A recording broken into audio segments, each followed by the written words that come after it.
നമുക്കിപ്പോൾ ഒരു അതിഥി ചേരുകയാണ് ഓണവിശേഷങ്ങൾ പങ്കുവയ്ക്കാൻ.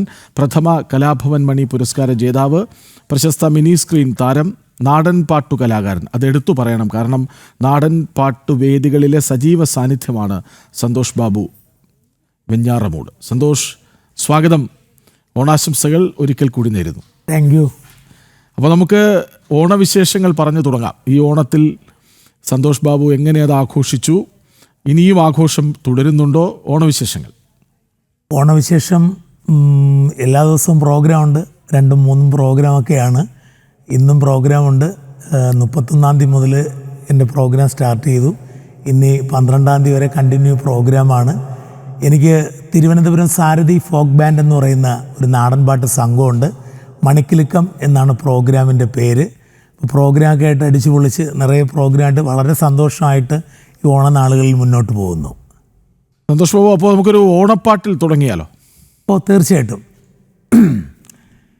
ഇത്താം തെയ്താര തക തെയ് തകതാര, ഇത്താം തെയ്താര തക തെയ്യത്തിനും താര, അത്തം പൂത്തിറങ്ങി താര അഞ്ഞാഴിപ്പൂ വിരിഞ്ഞേ, ചിത്തിര കതിരു കണ്ടേ താര ചന്ദിരം പൂക്കും പോലെ, അത്തം പൂത്തിറങ്ങി താര അഞ്ഞാഴിപ്പൂ വിരിഞ്ഞേ, ചിത്തിര കതിരു കണ്ടേ താര ചന്ദിരം പൂക്കും പോലെ, ഇത്താം തെയ്താര തക തെയ് തകതാര, ഇത്താം തെയ്താര തക തെയ്യത്തിനും താര, ചെമ്മാനപ്പൂവിരിപ്പിൽ പണ്ടുത്തരാടം പിറന്നേ, ഉത്തരാടക്കളത്തേലെത്തും മാവേലി തമ്പുരാനേ, ചെമ്മാനപ്പൂവിരിപ്പിൽ പണ്ടുത്തരാടം പിറന്നേ, ഉത്തരാടക്കളത്തേലെത്തും മാവേലി തമ്പുരാനേ, എന്തെല്ലാം കാഴ്ചയുണ്ട് താര കണ്ടൊന്നു തന്തോയിപ്പാം, ഇത്താം തെയ്താര തക തെയ് തകതാര, ഇത്താം തെയ്താര തക തെയ്യത്തിനും താര. സന്തോഷ് ബാബു, മനോഹരം. Thank you. അപ്പോൾ ഈ ഉത്സവവേദികളാണ് പ്രധാനമായും നമുക്ക് മുന്നിൽ എപ്പോഴും ഉള്ളത്. സർക്കാർ പരിപാടികളുണ്ടാവും, സാംസ്കാരിക പരിപാടികൾ വേറെ ഉണ്ടാവും, ഒക്കെ ശരി തന്നെ. പക്ഷേ ജീവിതം അത് മുന്നോട്ട് പോകുന്നു. വർഷങ്ങളായി എനിക്ക് സന്തോഷ് ബാബുവിനെ അറിയാം. ഉത്സവവേദികളിൽ പ്രേക്ഷകർക്കൊപ്പം സംവദിച്ച് പാട്ടുപാടി അവരെ അതിലേക്കടുപ്പിച്ച് എത്ര വർഷമായി ഇങ്ങനെ തുടരുന്നു എന്ന് വ്യക്തമായി എനിക്കറിയാം. ഈ ഉത്സവപ്പറമ്പുകളിൽ പാടുമ്പോഴുണ്ടാകുന്ന ഒരു ഫീൽ ഉണ്ടല്ലോ, അതായത് തത്സമയം അവരെ മുന്നിൽ നിർത്തി അവരെ കയ്യിലെടുക്കുന്ന ഒരു വിദ്യ, അതെങ്ങനെയാണ്? ഞാൻ 90% മണിച്ചേട്ടൻ്റെ പാട്ടുകളാണ് പാടുന്നത്. ഇപ്പോൾ കൃഷ്ണരാജേട്ടൻ പറഞ്ഞുകൊണ്ട് ഓണപ്പാട്ട് പാടി എന്നുള്ളതേ ഉള്ളൂ, അല്ലെങ്കിൽ മണിച്ചേട്ടൻ്റെ പാട്ടിലാണ് സ്റ്റാർട്ട് ചെയ്യാറ്. മണിച്ചേട്ടൻ്റെ പാട്ട് പാടുമ്പോൾ കിട്ടുന്നൊരു വൈബ് അത് വേറെയാണ്. കാര്യം ഏത് പാട്ട് നമ്മളിപ്പോൾ പുതിയ മണിച്ചേട്ടൻ പാടിയ ഇടക്കാലത്തൊക്കെ അദ്ദേഹം മരിക്കുന്നതിന് മുമ്പൊക്കെ പാടിയ പാട്ടുകളൊക്കെ ഇങ്ങനെ പഠിച്ചു വെച്ചിട്ടുണ്ട്. പക്ഷേ നമ്മൾ സ്റ്റേജിൽ കയറുമ്പോൾ ഓഡിയൻസ് ചോദിക്കുന്നത് കണ്ണിമാങ്ങ പ്രായത്തിൽ ചാലക്കുടി ചന്തയ്ക്ക് ഓടേണ്ട ഓടേണ്ട. അപ്പോൾ ഏറ്റവും വലിയ ഭാഗ്യം എന്ന് പറയുന്നത് അദ്ദേഹത്തെ കണ്ട് അദ്ദേഹത്തിൻ്റെ രീതികൾ മനസ്സിലാക്കി അതൊന്നും അദ്ദേഹത്തോട് അത്രയും നമുക്ക് എത്തിക്കാൻ പറ്റിയില്ലെങ്കിലും അതിൻ്റെ ഒരു ശതമാനമെങ്കിലും നമുക്ക് ജനങ്ങളിലേക്ക് എത്തിക്കാൻ പറ്റുന്നുണ്ട് എന്നുള്ളതാണ് എൻ്റെ വിശ്വാസം. അതെൻ്റെ പാട്ട് കേൾക്കുമ്പോൾ ജനങ്ങൾ തരുന്ന ആ ഒരു സ്നേഹം, അത് എന്നോടുള്ള സ്നേഹമല്ല, അത് മണിച്ചേട്ടനോടുള്ള സ്നേഹമാണ്.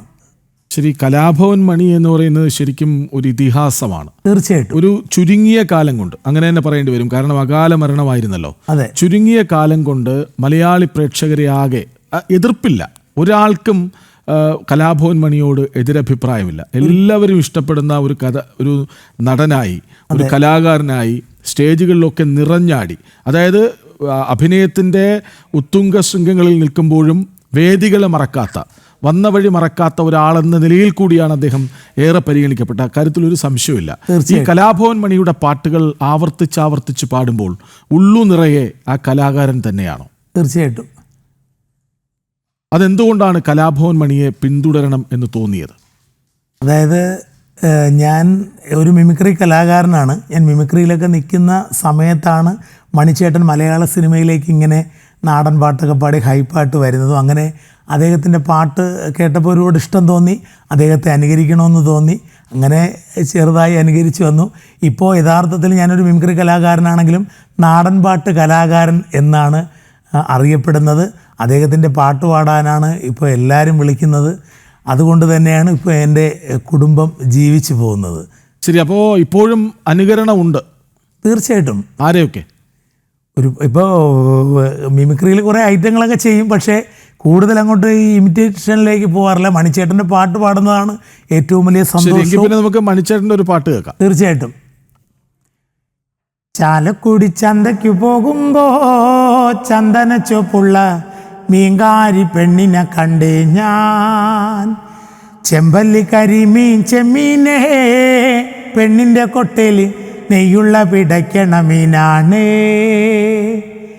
പെണ്ണിൻ്റെ പഞ്ചാര പുഞ്ചിരി കട്ടങ്കല്ലാക്കിൻ്റെ കച്ചോടം, പെണ്ണിൻ്റെ പഞ്ചാര പുഞ്ചിരി കട്ടങ്കല്ലാക്കിൻ്റെ കച്ചോടം, അന്നത്തെ ചന്തല കച്ചവടം പെണ്ണിൻ്റെ കൊട്ടല മീനായി, അന്നത്തെ ചന്തല കച്ചവടം പെണ്ണിൻ്റെ കൊട്ടല മീനായേ, ചാലക്കുടി ചന്തയ്ക്ക് പോകുമ്പോ ചന്ദന ചുവപ്പുള്ള മീൻകാരി പെണ്ണിനെ കണ്ടേ ഞാൻ, ചെമ്പല്ലി കരിമീൻ ചെമ്മീനേ, പെണ്ണിൻ്റെ കൊട്ടയിൽ നെയ്യുള്ള പിടയ്ക്കണ മീനാണേ. മണികിലുക്കം അല്ലേ? പുതിയ പരിപാടി മണിക്കിലുക്കം. അത് ഈ സീസണിൽ തുടങ്ങുന്നതാണോ അതോ കഴിഞ്ഞ വർഷവും ഉണ്ടായിരുന്നു? ഇല്ല, കഴിഞ്ഞ വർഷത്തെ പ്രോഗ്രാമിന്റെ പേര് മണിച്ചിലമ്പെന്നായിരുന്നു. മണിയെ വിടില്ല. ഇല്ലല്ല, അത് നമ്മുടെ രക്തത്തിൽ അലിഞ്ഞൊരു കാര്യമാണല്ലോ.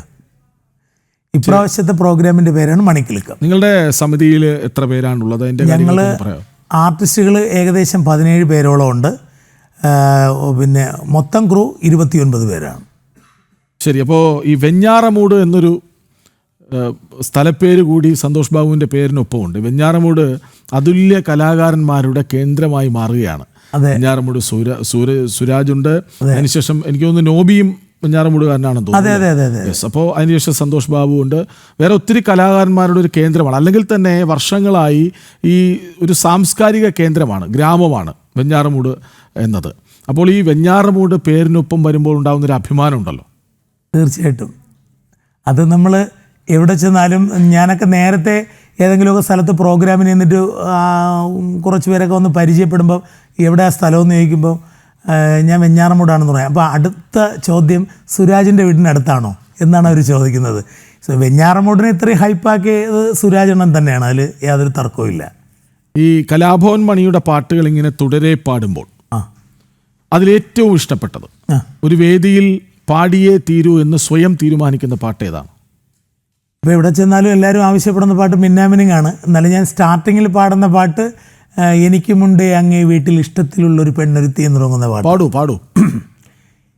എനിക്കുമുണ്ടേ അങ്ങേ വീട്ടിൽ ഇഷ്ടത്തിലുള്ളൊരു പെണ്ണൊരുത്തി, മഞ്ഞക്കിളിയും തോറ്റുപോകണ പൊന്നഴകുള്ളൊരു പെണ്ണൊരുത്തി, പൊന്നഴകുള്ളൊരു പെണ്ണൊരുത്തി, എനിക്കുമുണ്ടേ അങ്ങേ വീട്ടിൽ ഇഷ്ടത്തിലുള്ളൊരു പെണ്ണൊരുത്തി, മഞ്ഞക്കിളിയും തോറ്റുപോകണ പൊന്നഴകുള്ളൊരു പെണ്ണൊരുത്തി, ഉണ്ടക്കണ്ണുള്ളൊരു പെണ്ണൊരുത്തി, ഓലക്കുടിലിൻ്റെ ഓമന ചന്തത്തിൽ ആടിപ്പാടും കുയിലാളാണ്, ഓലക്കുടിലിൻ്റെ ഓമന ചന്തത്തിൽ ആടിപ്പാടും കുയിലാളാണ്, മറയത്തിരിക്കണ മാനാണ് നല്ല തങ്കം കടഞ്ഞുള്ള മെയ്യാണ്, മറയത്തിരിക്കണ മാനാണ് നല്ല തങ്കം കടഞ്ഞുള്ള മെയ്യാണ്,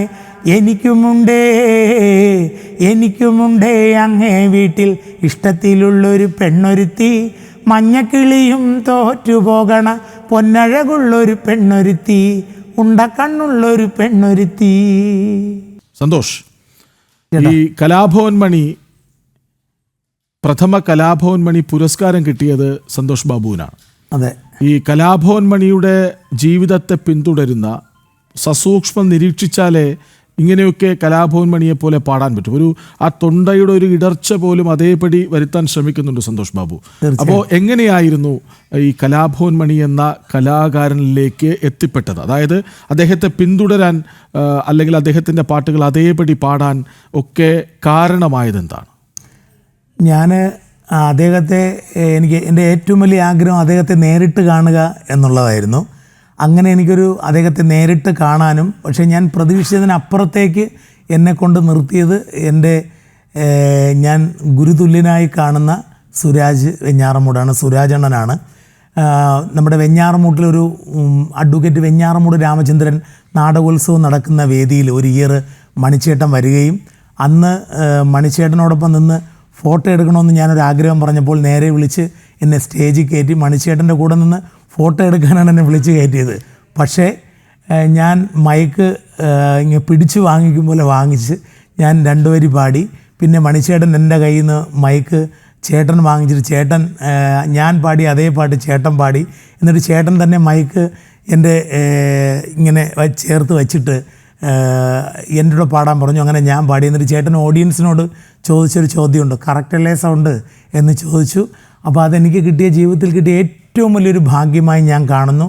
അതിനുശേഷം ഞാൻ മണിച്ചേട്ടനെ തിരുവനന്തപുരത്ത് 1-2 ഉദ്ഘാടന പരിപാടിക്ക് ഞാൻ കൊണ്ടുവന്നു. പിന്നെ അദ്ദേഹം മരിക്കുന്ന കാലം വരെയും വലിയൊരു അടുപ്പവും ആത്മബന്ധമായിരുന്നു. ഞാൻ ചേട്ടൻ്റെ വീട്ടിൽ പോകാറുണ്ടായിരുന്നു, പാടിയിൽ പോകാറുണ്ടായിരുന്നു. അങ്ങനെ 1000 ഓർമ്മകൾ എനിക്കുണ്ട് ചേട്ടനെക്കുറിച്ച് പറയാൻ. അപ്പോൾ അത്രയും വലിയൊരു ഭാഗ്യം എനിക്ക് ഉണ്ടാക്കി തന്നത് സുരാജ് വെഞ്ഞാറമൂടും അദ്ദേഹത്തിൻ്റെ ചേട്ടൻ സജി വിവിയുമാണ്. ശരി. അപ്പോൾ ഈ അന്ന് ആ വേദിയിൽ ഫോട്ടോ എടുക്കാനെന്ന വ്യാജേന അതെ കടന്ന് എന്ന് മൈക്ക് തട്ടിപ്പിടിച്ച് പാടിയ ആ പാട്ടുണ്ടല്ലോ, ആ കലാഭവൻ മണി ഒപ്പം പാടിയ പാട്ട്, അതെ, അത് ഓർമ്മയുണ്ടോ? ഓർമ്മയുണ്ട്. പാടാമോ? പിന്നെന്താ, ആ പാട്ട് ഇങ്ങനെയാണ്. തെക്കേ പ്രത്തപ്ലാവും എൻ്റോപ്പെ വരിക്ക ചക്കുണ്ട്, ആ ചക്കയുടെ കാര്യം അതോർക്കുമ്പോൾ തേങ്ങിടുന്നോപ്പേ, ചക്ക മുറിച്ചിടണുണ്ട്, കൈത്തുണ്ടൻ കാട്ടിടണുണ്ട്, എന്നോടങ്ങിടൻ്റോപ്പേ ചെല്ലാനേ. ഇതാണ് ആ പാട്ട്. ശരി. അപ്പോൾ മിന്നാമിനും കൂടി. മിന്നാമിനുങ്ങേ മിന്നും മിനുങ്ങേ, എങ്ങോട്ടാണെങ്ങോട്ടാ നീ തിടുക്കം, നീ തനിച്ചല്ലേ പേടിയാവില്ലേ, കൂട്ടിന് ഞാനും വന്നോട്ടെ. മിന്നാമിനുങ്ങേ മഴയത്തും വെയിലത്തും പോകരുതേ നീ, നാടിൻ്റെ വെട്ടം കളയരുതേ. മഴയത്തും വെയിലത്തും പോകരുതേ നീ, നാടിൻ്റെ വെട്ടം കളയരുതേ. നിഴലുപോൽ പറ്റി ഞാൻ കൂടെ നടന്നപ്പോൾ നീ തന്ന കുഞ്ഞു നുറുങ്ങുവെട്ടം. മിന്നാമിനുങ്ങേ മിന്നും മിനുങ്ങേ, എങ്ങോട്ടാണെങ്ങോട്ടാ നീ തിടുക്കം, നീ തനിച്ചല്ലേ പേടിയാവില്ലേ, കൂട്ടിന് ഞാനും വന്നോട്ടെ. മിന്നാമിനുങ്ങേ. സന്തോഷ് ബാബു, ഇനി മിനി സ്ക്രീൻ വിശേഷങ്ങൾ പറയും. തീർച്ചയായും. ഞാൻ ഒരുപാട് ചാനൽ ഷോയിലൊക്കെ ഞാൻ പങ്കെടുത്തിരുന്നു. പിന്നെ ഞാൻ ഷോർട്ട് മൂവിയിലൊക്കെ അഭിനയിച്ചിട്ടുണ്ട്. പ്രീമിയർ പത്മിനി എന്ന് പറയുന്ന ഒരു വെബ് സീരീസ് ഉണ്ടായിരുന്നു നോബി. കോവിഡ് കാലത്ത് ഏറ്റവും കൂടുതൽ പേർ തുടരെ കണ്ടിരുന്ന ഒരു സീരീസ് ആണത്. തീർച്ചയായിട്ടും. അനൂപ് ബാഹുലേൻ അല്ലേ? അതെ, അനൂപ് ബാഹുലേൻ എന്ന് പറയുന്ന നമ്മുടെ സുഹൃത്താണ് ഡയറക്ടർ. നോബി, അസീസ്, അഖിൽ കവലയൂർ, അങ്ങനെ കുട്ടിയകിൽ, അങ്ങനെ ഒരുപാട് സുഹൃത്തുക്കൾ അതിനകത്തുണ്ടായിരുന്നു. അപ്പോൾ അതിൻ്റെ ഒരു എപ്പിസോഡ് ഞാൻ വന്നത് ഭയങ്കരമായിട്ട് വൈറലായി. അതിനുശേഷം പിന്നെ ഈ ഷോർട്ട് മൂവിയൊക്കെ ചെയ്യുന്നവർ എന്നെ വിളിക്കാറുണ്ടായിരുന്നു. ക്രിക്കറ്റ് എപ്പിസോഡാണെന്ന് തോന്നുന്നു. Cricket episode.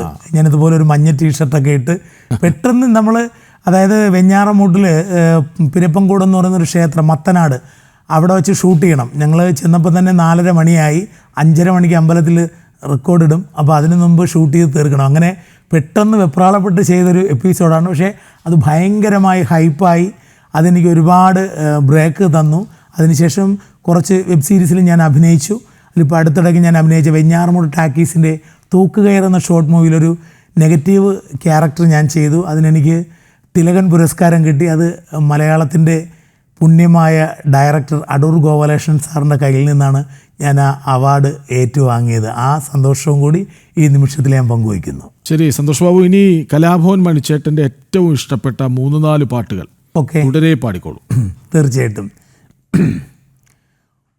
ഓടപ്പഴം പോലൊരു പെണ്ണിന് വേണ്ടി ഞാൻ കൂടപ്പുഴ ആകെ അലഞ്ഞോനാണ്ടി, ആത്മാർത്ഥമായി ഞാൻ സ്നേഹിച്ച കാരണം എന്നെ പിരിഞ്ഞു നീ പോയില്ലേടി.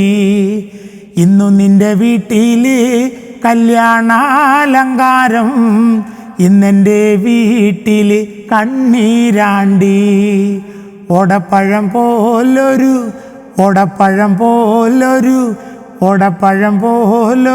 പെണ്ണിന് വേണ്ടി ഞാൻ കൂടപ്പുഴ ആകെ അലഞ്ഞോനാണ്ടി. മുമ്പായി കുച്ചാണ്ട് പാണം കത്തണുമാ, വഴല പൊട്ടിച്ച് പാപ്പണ്ടാക്കണുമാ, വയറ് കത്യാളി എൻ്റെ കൊടല് കത്തണുമാ, പ്രാണം വെടഞ്ഞിട്ട് ദൈവേ ഓണം പാഴാർക്കണുമാ. അത്തം കഴിഞ്ഞാലോ പിന്നെ ഓണം വരുവെന്ന് ഇമ്മിണി നാളായിട്ടച്ഛൻ കൊഞ്ചിപ്പറയാറില്ലേ. മുമ്പായി കുച്ചാണ്ട് എൻ്റെ പാണം കത്തണുമാ, വഴല പൊട്ടിച്ച് പാപ്പണ്ടാക്കണുമാ.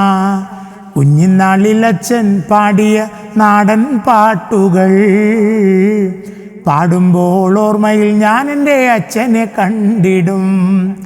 എൻ മുഖം നോക്കി ചിരിച്ചുകൊണ്ടച്ഛൻ ചൊല്ലിടും, എൻ മണിക്കുട്ട നീ എൻ്റെ ജീവനാണടാ, ഇക്കൊല്ലം നമുക്ക് ഓണലടി കുഞ്ഞേച്ചേ, കുട്ടേട്ടൻ തീരെ കിടപ്പിലല്ലേ, കുട്ടേട്ടൻ നമുക്ക് കുടപ്പീറപ്പല്ലേ, കുട്ടേട്ടനില്ലാത്തൊരോണം വേണ്ട.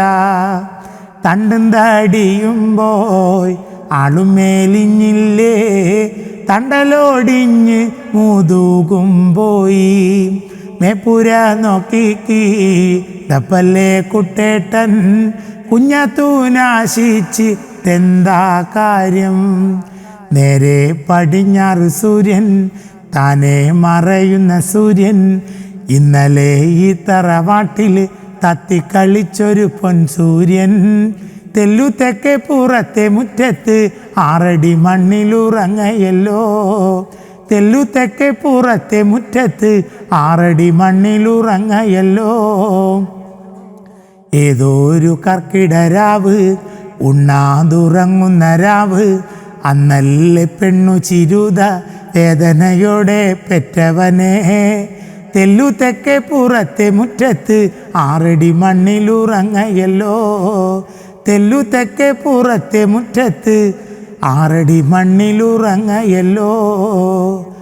ആ ഓർമ്മകൾ പോയി മറഞ്ഞു, എൻ്റെ ചേട്ടൻ്റെ പാട്ടുകൾ നിന്നു, ആ രാത്രി പേരറിയാത്തോർ പാടി തകർത്തു അകത്തു വന്നേ.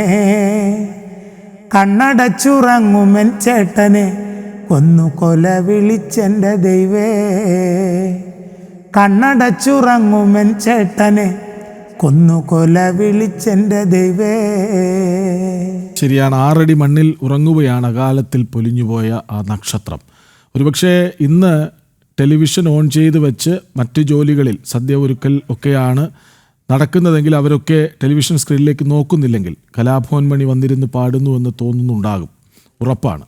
മാത്രമല്ല, അങ്ങനെ ഒരു അനശ്വര കലാകാരനെ, ആർക്കും എതിരഭിപ്രായമില്ലാത്തൊരു അതുല്യ നടനെ ഈ 10-20 മിനിറ്റ് കൊണ്ട് എല്ലാവരുടെയും മനസ്സിൽ ഒരിക്കൽ കൂടി തിരിച്ചെത്തിച്ച സന്തോഷ് ബാബു വെഞ്ഞാറമൂട് പ്രഥമ കലാഭവൻ മണി പുരസ്കാര ജേതാവാണ്. നിറയെ പാട്ടുകൾ ഇനിയും പാടാനുണ്ട്. ഇതൊന്നും ഇവിടെ അവസാനിപ്പിക്കാൻ തോന്നുന്നുമില്ല, പക്ഷേ സമയപരിമിതി ഉള്ളതുകൊണ്ട് നമുക്കിന്ന് പുത്തൻ പുലരി 1/2 മണിക്കൂർ നേരത്തെ അവസാനിപ്പിക്കണം. അപ്പോൾ വളരെ സന്തോഷം വീണ്ടും സന്തോഷ് ബാബുവിനെ കാണാനായതിൽ. ഇനിയും എത്രയെത്ര വേദികൾ പിന്നിട്ടാലും അവസാനിക്കാത്തൊരു ജൈത്രയാത്രയായി സന്തോഷ് ബാബുവിൻ്റെ സംഘത്തിൻ്റെ കുതിപ്പുണ്ടാകട്ടെ എന്ന് ആശംസിക്കുന്നു. ഒരുപാട് നന്ദി. ഒരിക്കൽ കൂടി ഓണാശംസകൾ സന്തോഷ് ബാബു വെഞ്ഞാറമൂട്.